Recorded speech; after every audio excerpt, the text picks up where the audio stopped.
یہ آ رہی ہے وہ عبارت. علماء کا نظریہ نمبر 9 دیوبندی عالم مولانا اشرف علی تھانوی صاحب، حفظ الایمان میں ایمان کی حفاظت کرنے والی کتاب. اور کیا حفاظت کر رہی ہے وہ آپ جملہ سن لیجئے گا، صفحہ نمبر 13. اور خلیل احمد سہارنپوری صاحب المحند علی المفند میں صفحہ 51 پر لکھتے ہیں حفظ الایمان قدیمی کتب خانہ کی شائع ہوئی ہے اور المحند مکتبۃ العلم لاہور کی. وہ کہتے ہیں رسول اللہ صلی اللہ علیہ وسلم کے علم غیب کے بارے میں. اب یہ فرقے کی لعنت آ رہی ہے نا، بریلوی کہتے ہیں علم غیب ہے، وہ انکار کرتے ہیں، تو ہم بھی مانتے ہیں علم غیب ہے جو اللہ نے بتایا، وہ غیبی خبریں ہیں الحمدللہ. نبی میں اور عام انسان میں یہ بہت بڑا فرق ہے. لیکن اب وہ علم غیب کی نفی کرتے ہوئے کیا کہتے ہیں کہ اگر بعض علوم غیبیہ مراد ہیں تو اس میں حضور کی کیا تخصیص ہے. وہ کہتے ہیں تم کہتے ہو حضور صلی اللہ علیہ وسلم کو علم غیب تھا، تو اگر تم چند غیبی باتوں کی بات کرتے ہو تو یہ تو سب کو پتہ ہوتی ہیں، اس میں حضور کے لیے کوئی خاصیت نہیں ہے. ایسا علم، یہ ذرا الفاظ سنیے، ایسا علم غیب، ایسا علم غیب زید و عمر بلکہ ہر بچہ، مجنون، پاگل بلکہ جمیع حیوانات و بہائم کے لیے بھی حاصل ہے. وہ کہتے ہیں اس طرح کی غیبی چیزیں جو ہیں وہ تو جانوروں کو، پاگلوں اور بچوں کو بھی ہوتی ہیں. تم کہتے ہو حضور کو علم غیب ہے، اس طرح کا تو ان کو بھی ہے. یہ کیا کہنے چاہ رہے ہیں وہ کہنا چاہ رہے ہیں علم غیب سے مراد جو ہے وہ ہے چھٹی حص. کسی بندے کو اندازہ ہو جاتا ہے کہ یہ ہو جائے گا، تو یہ تو جانوروں کو بھی ہو جاتا ہے، تو نبی صلی اللہ علیہ وسلم کو کون سا ہے؟ اگر یہ ہو جاتا تھا تو ان کے لیے کوئی خاصیت ہے؟ یہ ہے وہ. اب دیکھ لیں، یہ کلمہ کفر نہیں تو کیا. اب اس پر ذرا وحی کا فیصلہ سن لیجئے. وہ تو کہہ رہے ہیں نا جانوروں کو بھی علم غیب حاصل، نبی کے لیے ماننے کے لیے تیار نہیں، جانوروں کے لیے ہو رہے ہیں. اور اللہ تعالیٰ کیا فرما رہا ہے؟ بسم اللہ الرحمن الرحیم عالم الغیب فلا یظہر علی غیبہ احدا.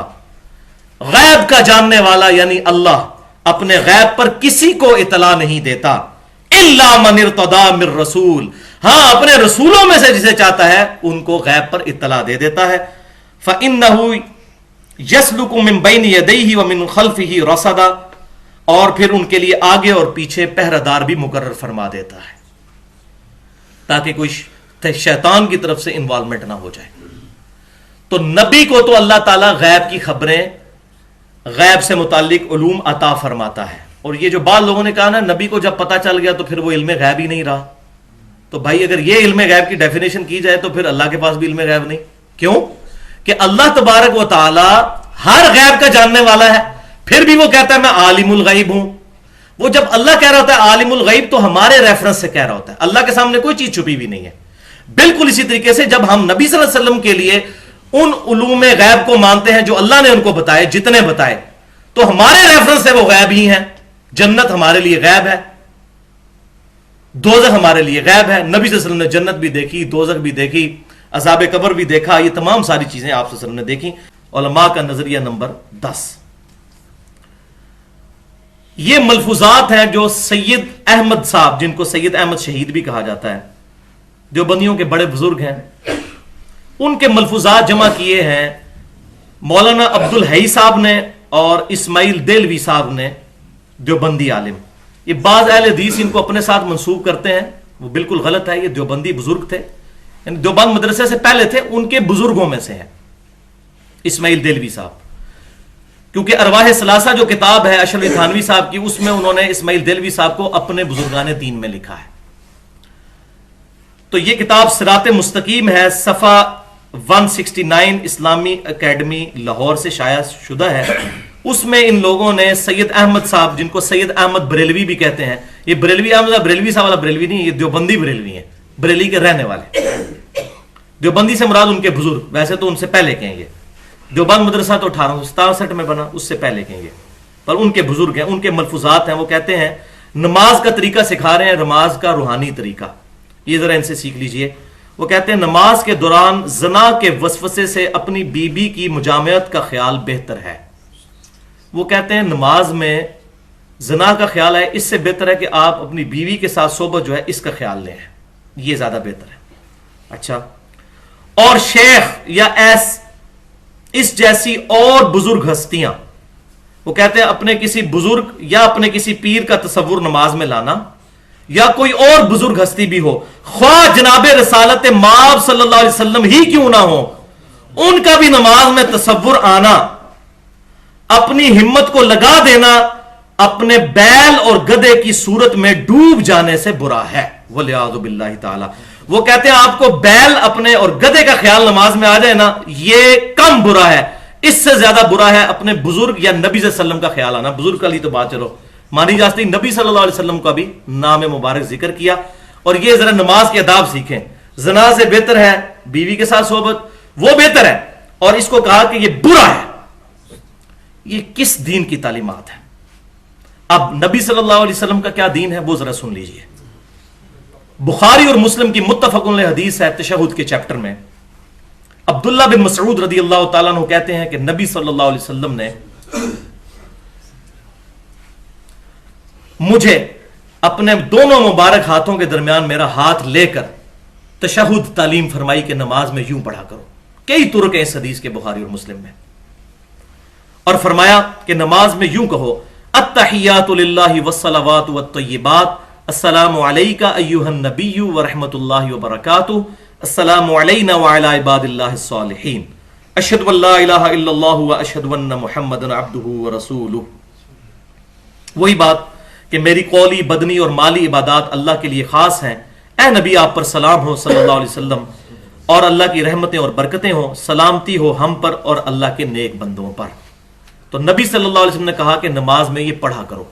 اس کے بعد فرمایا پس جب تم ایسا کرو گے تو آسمان و زمین میں موجود ہر نیک بندے کو یہ سلام پہنچ جائے گا، اللہ خود پہنچائے گا۔ تو ہم نماز میں نبی صلی اللہ علیہ وسلم پر انشائیہ انٹینشنلی حضور پر سلام پڑھ رہے ہوتے ہیں، اللہ کے نیک بندوں پر سلام پڑھ رہے ہوتے ہیں، اور حضور کہہ رہے ہیں جب یہ پڑھو گے اللہ تمہارا سلام پہنچا دے گا۔ تو خیال آیا کہ نہیں؟ خیال کی نیت سے ہی تو پڑھ رہے ہیں نبی صلی اللہ علیہ وسلم پر سلام ہو۔ اس سے حاضر و ناظر کا عقیدہ نہیں ثابت ہوتا، وہ میں نے لادہ سے بتایا ہے۔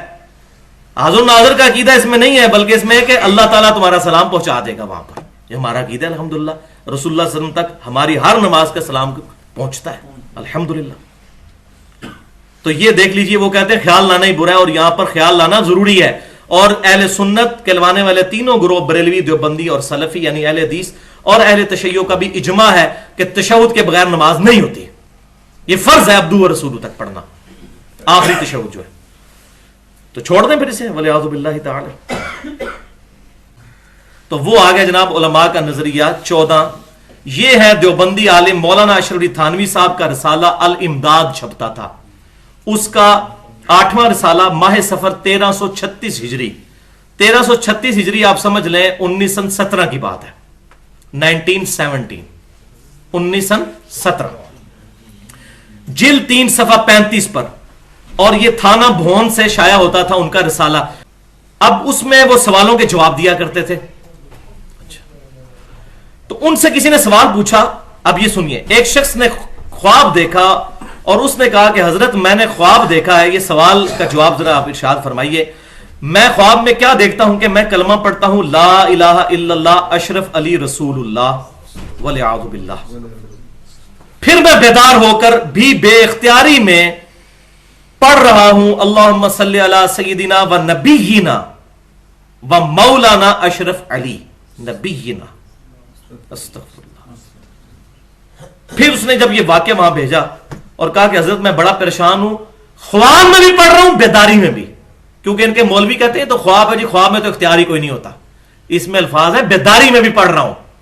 اچھا، اب آپ کو کوئی بندہ یہ خط بھیجے کہ جی حضرت میں نے خواب میں دیکھا ہے کہ میں آپ کے نام کا کلمہ پڑھ رہا ہوں اور بیداری میں بھی میری زبان پہ یہی کلمہ جاری ہے، تو آپ کو کیا کہنا چاہیے کہ بھائی توبہ کر، تیرے اوپر اتنا بڑا شیطان کا حملہ ہو چکا ہے کہ تو اتنا شیطان کے ہتھے چڑھ گیا کہ تیرا اپنا اختیار ہی ختم ہو گیا اور تو یہ کام کر رہا ہے۔ یہی ہونا چاہیے نا، ایک موچی سے شرابی کبابی سے پوچھ لے وہ بھی یہی کہے گا، میرے زیادہ گناہگار آدمی بھی یہی کہے گا۔ لیکن اشرف تھانوی صاحب نے کیا جواب دیا؟ ان کا اس واقعے میں تسلی تھی کہ جس کی طرف تم رجوع کرتے ہو، یعنی تمہارا جو پیر، یعنی کہ میں خود، وہ اشرف تھانوی صاحب ان کا مرید تھا نا، وہ بعون ہی تعالی متبع سنت ہے، یعنی تمہارا پیر اللہ کی مدد سے سنت کا عامل ہے، اس لیے تمہیں یہ خواب دکھائی گئی ہے کہ تم اپنے پیر کے نام کا کلمہ پڑھ رہے ہو اور اس کو نبی مانتے ہوئے اس پر درود پڑھ رہے ہو، پریشانی کی کوئی مسئلہ نہیں ہے، کہ اس میں تو تسلی میرے لیے ہو گئی ہے۔ اچھا، اب مجھے بتائیے اس مرید کو تو چھوڑیں، یہ جو جواب دے رہا ہے بندہ، اس کے اوپر کیا فتویٰ لگے گا؟ چلو وہ تو ہوش میں نہیں تھا، یہ تو ہوش میں ہے نا، یہ تو خواب نہیں دیکھ رہا. تو یہ میں اس لیے بتا رہا ہوں کہ ہر طریقے سے بچانے کی کوشش کرتے ہیں، اور یہ نہ سمجھیے گا کہ وہ ان چیزوں کو مانتے نہیں، اس پہ مناظرے کرتے ہیں پورے پورے. اللہ اکبر، استغفر اللہ. اب وہی کا فیصلہ سن لیجئے. یہ درود شریف اس نے پڑھا، کلمہ والا تو آپ پہلے سن چکے، بخاری اور مسلم کی بنیاد ہے. یہاں پھر میں نے درود شریف لگایا ہے، ان اللہ وملائکتہ یصلون علی النبی یا ایھا الذین آمنوا صلوا علیہ وسلموا تسلیما اللہم صل علی محمد وعلی آل محمد کما صلیت علی ابراہیم وعلی آل ابراہیم انک حمید مجید اللہم بارک علی محمد وعلی آل محمد کما بارکت علی ابراہیم وعلی آل ابراہیم انک حمید مجید. سورۃ الاحزاب کی آیت نمبر 56 ہے، اور بخاری اور مسلم کی متفق علیہ حدیث ہے.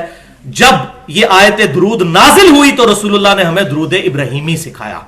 لہذا وہ بدبخت علماء جو کہتے ہیں درود ابراہیمی ناقص ہے، ان کو توبہ کرنی چاہیے. یہ درود رسول اللہ نے سکھایا ہے. رسول اللہ صلی اللہ علیہ وسلم کو اس آیت کا ترجمہ آتا تھا، ان کی زبان عربی تھی کہ درود و سلام کے مقابلے پر کیا چیز سکھانی ہے، اس کے ضمن میں کیا بات سکھانی ہے. الحمدللہ. علماء کا نظریہ نمبر 18، یہ بہت خطرناک ہے، اور یہ قادیانیوں کے ہاتھ یہ ایٹم بم ہے جو میں یہ بتانے لگوں اب آپ کو. دیوبندی عالم دیوبند مدرسے کے بانی مولانا قاسم نانوتوی صاحب تحذیر الناس صفحہ 34 پر لکھتے ہیں، اتنی سی کتابچی ہے، اس کے اندر انہوں نے یہ لکھا ہے: اگر بالفرض بعد زمانہ نبوی صلی اللہ علیہ وسلم بھی کوئی نبی پیدا ہو، وہ کہتے ہیں حضور کے بعد بھی اگر کوئی نبی آ جائے، پھر بھی خاتمیت محمدی میں کچھ فرق نہیں آئے گا. وَلِعَاذُ بِاللَّهِ تعالی صلی اللہ علیہ وآلہ وسلم. وہ کہتے ہیں حضور صلی اللہ علیہ وسلم کے بعد بھی اگر کوئی نبی آ جائے تو آپ پھر بھی خاتم النبیین ہی رہیں گے. خاتم النبیین کا یہ مطلب نہیں ہے کہ آپ کے بعد کوئی نبی نہیں آئے گا. تو پھر غلام احمد قادیانی نے جو دعویٰ کیا، اور اس کے بیٹے مرزا طاہر نے بھی یہی عدالت کے اندر یہ قاسم نانوتوی کی عبارت ہی پیش کی تھی. وہ تو اللہ تعالیٰ غلطیاں معاف کرے شاہ احمد نورانی صاحب کی، انہوں نے کہا جی ہمارے علماء تو پہلے اس کو، یہ بھی اسام الارمین میں اس پہ بھی کفر کا فتویٰ تھا مذہب بریلوی صاحب کا، انہوں نے کہا جی یہ تو ہم تو پہلے اس کو کفریہ کہہ چکے ہیں، ہم اس عبارت کو نہیں مانتے. تو انہوں نے کہا کہ پھر اگر آج ہم کافر قرار ہوتے ہیں یہاں پہ، تو دیوبندیوں کو بھی کافر قرار ہوتے نہ ہوں گے، جب تک کہ ہر دیوبندی یہ کہہ نہ دے کہ میرا عقیدہ ہے. ہم کسی بریلوی دیوبندی اہل حدیث پہ فتویٰ نہیں لگاتے جب تک وہ ان عقیدوں کا اقرار نہ کر لے. بچارہ نام کا بریلوی دیوبندی اہل حدیث ہے، اگر کوئی اور اس کے بزرگ کچھ کر گئے ہیں تو وہ ان بزرگوں کے ساتھ ہے، لیکن یہ اس وقت مجرم ہوگا جب اس کو بتایا جائے اور یہ کہ نہیں نہیں کوئی حکمت کی بات ہوگی جو انہوں نے کہا. اچھا اب اس کو ڈیفینڈ کرتے ہیں، آپ یہ نہ سمجھیے گا پورے پورے مناظرے ہیں. وہ کہتے ہیں قاسم نانوتوی صاحب نے صحیح تو کہا ہے، کیا حضرت عیسیٰ نہیں آئیں گے حضور کے بعد صلی اللہ علیہ وسلم وعلیہ السلام، تو حضور صلی اللہ علیہ وسلم خاتم النبی ہی نہیں رہیں گے.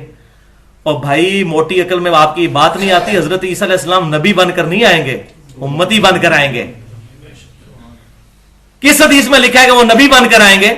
وہ تو امتی بن کے آئیں گے، امام محمد مہدی کے پیچھے نماز پڑھیں گے. یہ بخاری اور مسلم میں حدیث ہے کہ میری امت کا اس وقت کیا حالت ہوگی، کیا شان ہوگی جب عیسیٰ بن مریم ان میں اتریں گے اور امام تم میں سے ایک ہوگا. الحمدللہ. ورنہ نبی کی موجودگی میں کون نماز پڑھا سکتا ہے؟ وہ امتی کی حیثیت سے نازل ہوں گے. تو یہ ڈیفینڈ کرتے ہیں اپنے بزرگوں کو بچانے کے لیے، نہیں جی نہیں. تو وہ کہتے ہیں خاتم النبیین، خاتمیت میں فرق نہیں پڑتا اگر کوئی نبی آ جائے. یہ کلمہ کفر ہے. یہ بالکل اس طریقے سے ہے، اگر کوئی شخص یہ کہے کہ اللہ کے ساتھ کوئی اور الہ بھی ٹھہرا لیا جائے تو توحید میں فرق نہیں پڑے گا. اگر اللہ کی بیوی ہو تو توحید میں فرق نہیں پڑے گا. اگر اللہ کا بیٹا ہو تو توحید میں فرق، اور توحید تو نام ہی اس چیز کا ہے، لم یلد ولم یولد، توحید میں فرق پڑے گا. خاتم النبیین ہونے کا مطلب ہی یہی ہے کہ نبی صلی اللہ علیہ وسلم نبوت کی مہر ہے، اور مہر ڈاکومنٹ کے اینڈ پہ لگتی ہے جس کے بعد کوئی چیز ایڈ نہیں ہو سکتی ڈاکومنٹ میں. اور دوسرا ترجمہ ہے اس کی سیل، لاک، جیسے وہ ڈاکخانے میں وہ جو لاک لگا دیتے ہیں نا، اس کو بھی عربی میں مہر کہا جاتا ہے. اس پہ میرا مسئلہ نمبر 40 کے نام سے ہے، ختم نبوت کے اوپر میں نے ڈیٹیل کے ساتھ الحمدللہ 25 منٹ میں گفتگو کی ہے. لہذا خاتمیت میں فرق آئے گا، یہ ایسا عقیدہ رکھنا کفری عقیدہ ہے. وَلِعَاذُ بِاللَّهِ تعالی. اب اس کے مقابلے پر قرآن پاک میں آیت سن لیجئے، آیت نمبر 40 سورۃ الاحزاب، اور اسی کی نسبت سے میں نے مسئلہ نمبر 40 رکھا تھا. وہ بسم اللہ الرحمن الرحیم. ما کان محمد ابا احد من رجالکم ولکن رسول اللہ وخاتم النبیین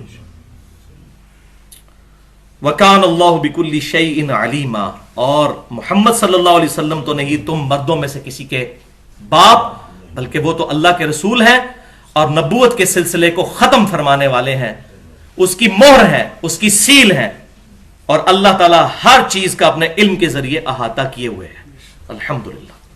اور حدیث جو پوری امت میں اجماعی طور پر صحیح مانی گئی، سنن ابی داؤد میں انٹرنیشنل نمبر کے مطابق 4252 نمبر کتاب الفتن میں یہ حدیث یہاں پر کوٹ کرنی چاہیے۔ سیدنا ثوبان رضی اللہ تعالیٰ عنہ کہتے ہیں رسول اللہ صلی اللہ علیہ وسلم نے فرمایا میری امت میں 30 جھوٹے دجال پیدا ہوں گے، ان میں سے ہر ایک یہی دعویٰ کرے گا کہ وہ اللہ کا نبی ہے، جبکہ انا خاتم النبیین لا نبی بعدی، جبکہ میں خاتم النبیین ہوں، میرے بعد کوئی نبی نہیں۔ حضور خاتم بھی ہیں اور خاتم بھی ہیں۔ اس کی بحث میں نے پوری اس میں کی ہے جو یہ قادیانی دھوکہ دینے کی کوشش کرتے ہیں۔ اللہ کا شکر ہے کہ ہمارے پاس ان کی کتابیں موجود ہیں اور ان کتابوں میں ایسی عبارتیں موجود ہیں تاکہ ہم اینٹی وینم تیار کر کے ان کی پبلک کو یہ فاش باتیں دکھا سکیں اور اس کے ذریعے لوگوں کو کتاب و سنت تک لا سکیں۔ مجھے الحمدللہ اس چیز کی خوشی ہے کہ یہ چیزیں موجود ہیں، ہم کچھ دکھا تو سکتے ہیں لوگوں کو، اور جب یہ لوگ نکالیں چیزیں تو علل اعلان نکالیں، ہم اس کو بھی ویلکم کہیں گے۔ اللہ تعالیٰ سے دعا ہے کہ ہمیں گستاخوں سے بچا کر نبی صلی اللہ علیہ وسلم کے ساتھ سچی محبت رکھنے والے جو لوگ ہیں، کتاب و سنت کے منہج کے جو لوگ ہیں، ان کے ساتھ اٹیچمنٹ نصیب فرمائے، کتاب و سنت اور اجماع کی تعلیمات کو خود عمل کر کے دوسروں تک پہنچانے کی توفیق عطا فرمائے۔ جو حق بات میں نے آج کہی اللہ تعالیٰ ہمارے دلوں میں راسخ فرمائے، اگر جذبات میں میرے منہ سے کوئی غلط بات نکل گئی تو اللہ تعالیٰ ہمارے دل سے محو کر دے اور اس کو معاف بھی فرما دے۔ سبحانک اللہم و بحمدک اشہد ان لا الہ الا انت استغفرک و اتوب الیک وما علینا الا البلاغ المبین۔